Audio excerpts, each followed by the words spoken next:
Samajwadi party के संस्थापक सदस्यों में से वरिष्ठ जीवित नेता मोहम्मद आजम खान सीतापुर जेल में बंद है, जबकि उनके बेटे और पूर्व विधायक अब्दुल्ला आजम खान हरदोई जेल में बंद हैं।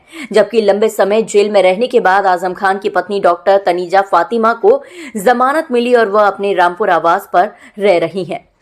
प्रदेश में उपचुनाव के दौरान मुरादाबाद की कुंदरकी विधानसभा क्षेत्र में हो रही उपचुनाव के प्रचार में रामपुर के बेहद निकट पहुंचे सपा मुखिया अखिलेश यादव ने लगे हाथों आजम खान के घर पहुंचे। सपा मुखिया पर लगातार आजम खान की अनदेखी के आरोप लगते रहे हैं।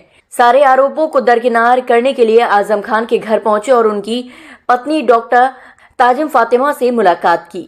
आज खास बात ये रही कि अखिलेश यादव के साथ में रामपुर से समाजवादी पार्टी के टिकट पर लोकसभा के लिए चुने गए प्रत्याशी मौलाना मुहिबुल्लाह भी पहली बार आजम खान के घर पहुंचे। आजम खान के बड़े बेटे आदिब आजम खान ने अखिलेश यादव का स्वागत किया और आजम खान की पत्नी से मुलाकात के बाद बाहर निकले अखिलेश यादव ने मीडिया से रूबरू होकर रामपुर की जनता का धन्यवाद किया कि उन्होंने पीडीए को जिताया और इंडिया गठबंधन को विजय बनाए। साथ ही उन्होंने कहा कि हम हमेशा से ही आजम खान के साथ खड़े हैं और समाजवादी पार्टी उनकी लड़ाई लड़ रही है।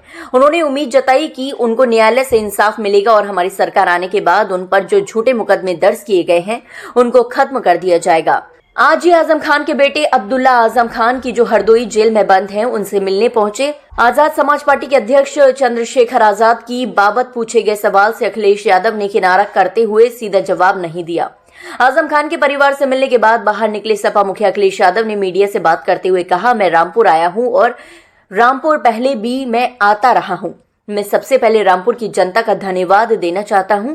रामपुर की जनता और आसपास की जनता जिन्होंने पीडीए की रणनीति और इंडिया गठबंधन की ऐतिहासिक जीत दिलाई है। जो लड़ाई संविधान बचाने की और लोकतंत्र बचाने की, वो हम लोगों को लगातार लड़ते रहना पड़ेगा। जब तक भारतीय जनता पार्टी दिल्ली और लखनऊ से नहीं हटती है तब तक संविधान बचाने की लड़ाई जारी रहेगी। जहां तक आदरणीय आजम खान साहब का सवाल है तो उनके साथ अन्याय हुआ है, उन पर झूठे मुकदमे लगे हैं। हमें उम्मीद है कि न्यायालय उनका न्याय करेगा, उनके साथ न्यायालय से उन्हें न्याय मिलेगा और सरकार आने पर जो झूठे मुकदमे लगे हैं उनको खत्म किए जाएंगे। ये पूछे जाने पर चंद्रशेखर रावण पहुंचे हैं और उन्होंने बाहर निकल कर कहा है कि अगर कुछ हुआ तो ईंट से ईंट बजा देंगे। इस पर अखिलेश यादव ने कहा, मैं जानकारी जरूर करूंगा कि इस संबंध में और क्या बात हुई है।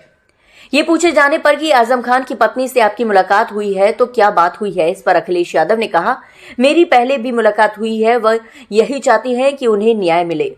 ये पूछे जाने पर कि समाजवादी पार्टी के लोग ये कह रहे हैं कि अखिलेश यादव आजम खान से दूर है, इस पर अखिलेश यादव ने कहा, भगवान जानता है, ऊपर वाला जानता है, न्यायालय जानता है, समाजवादी पार्टी जानती है। सब लोग लगातार जो आदरणीय आजम खान साहब के साथ अन्याय हुआ है उसके खिलाफ लड़ रहे हैं और जो कानूनी लड़ाई है उस पर आजम खान साहब उनकी मदद न्यायालय करे। ये पूछे जाने पर कि आप सिर्फ चुनाव के समय आ जाते हैं, इस पर अखिलेश यादव ने कहा, नहीं, कोई चुनाव के समय नहीं, बहुत बात इधर उधर हो जाएगी। जो भी पत्रकार साथी हमसे ये बात पूछ रहा है, मुझे लगता है चुनाव में याद आना चाहिए। बीजेपी वालों को कब याद आते हैं ये सोचिए आप।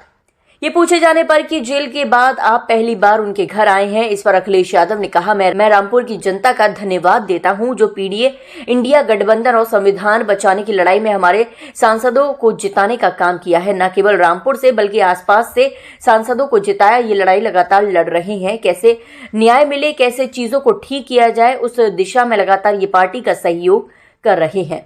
मैं रामपुर आया हूँ और रामपुर पहले भी मैं आता रहा हूँ। मैं रामपुर की जनता का सबसे पहले धन्यवाद देना चाहता हूँ। रामपुर की जनता का, आसपास की जनता का, जिन्होंने पीडीए की रणनीति और इंडिया गठबंधन की ऐतिहासिक जीत दिलाई है। जो लड़ाई संविधान बचाने की थी, लोकतंत्र बचाने की थी, वो लगातार हम लोगों को इसी तरीके से लड़ते रहना पड़ेगा। जब तक भारतीय जनता पार्टी दिल्ली और लखनऊ से नहीं हटती है तब तक संविधान बचाने की लड़ाई जारी रहेगी।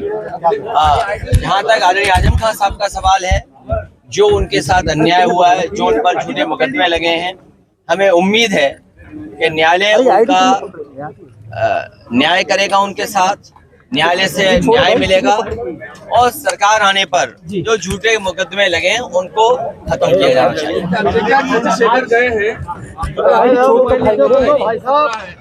क्या कहेंगे? नहीं, ऐसा अगर- कुछ हुआ तो ये चीज बजा देंगे सरकार की, तो आप इस पे क्या कहेंगे? मैं जानकारी जरूर करूंगा इस संबंध में और क्या बात हुई है। अच्छा, आजम खान साहब की पत्नी से आपकी मुलाकात हुई है, क्या बात हुई है? क्या बात हुई है? मेरी पहले भी मुलाकात हुई है, वो यही चाहती है उन्हें न्याय मिले।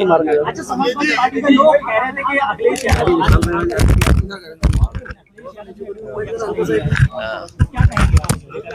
भगवान जानता है, ऊपर वाला जानता है, न्यायालय जानता है, समाजवादी पार्टी जानती है, हम सब लोग लगातार जो आदरणीय आजम खान साहब के साथ अन्याय हुआ है उसके खिलाफ लड़ रहे हैं और जो कानूनी लड़ाई है उसमें आदरणीय आजम खान साहब की पूरी मदद न्यायालय करे।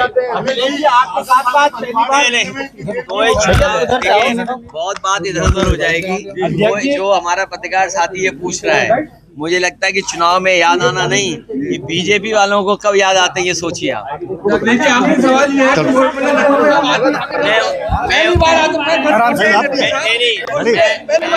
मैं रामपुर की जनता का धन्यवाद देता हूँ जो पीडीए इंडिया गठबंधन और संविधान बचाने की लड़ाई में हमारे सांसदों को जिताने का काम किया, न केवल रामपुर से बल्कि आसपास से सांसद को जिताया।